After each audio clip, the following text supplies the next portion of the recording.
समाज में व्यक्ति जीता है,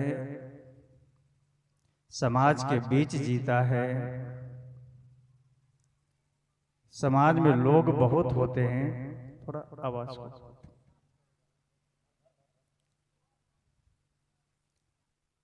लेकिन समाज में सबका नाम लेने वाला कोई नहीं होता है।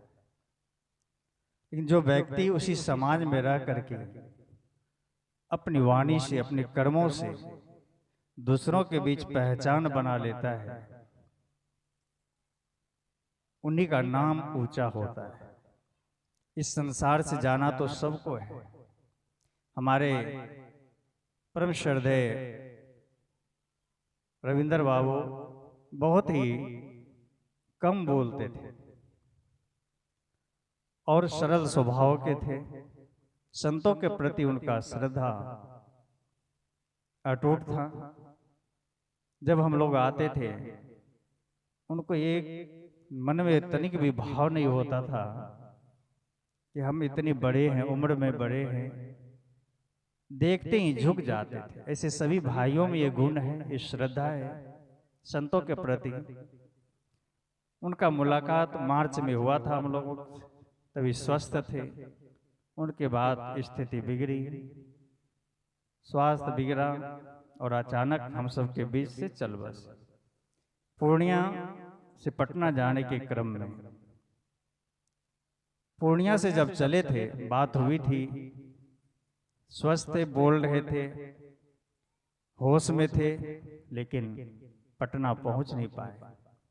ये जीवन क्षणभंगुर है। हम सभी इस जीवन को इतना लंबा समझकर बैठे रहते हैं, लंबा समझकर जीते हैं। लगता है कि दुनिया की सब कुछ अधिकरण कर लें, सब कुछ इकट्ठा कर लें, हम अमर हो जाएंगे। लेकिन बीच में ये कामना अधूरा रह जाता है। जब व्यक्ति की शरीर लड़खड़ाता है, अस्वस्थ होता है, जर्जर होता है, तब होश आता है थोड़ा सा। तब पर भी सोचते विचारते रहता है, हम थोड़ा भजन कर लें, भक्ति कर लें, सेवा कर लें, समाज में कुछ पुण्य कमा लें, और सोचते सोचते चल देता है, संसार से चल पड़ता है। ये जीवन मूल्यवान है, इसे ठीक से जिए और जीने का तरीका हमारा सही हो। जीने का ढंग जिस व्यक्ति को आ जाता है, उन्हीं का जीवन धन्य होता है। और जीने का ढंग संत गुरुजन के साहचर्य से ही प्राप्त हो सकता है।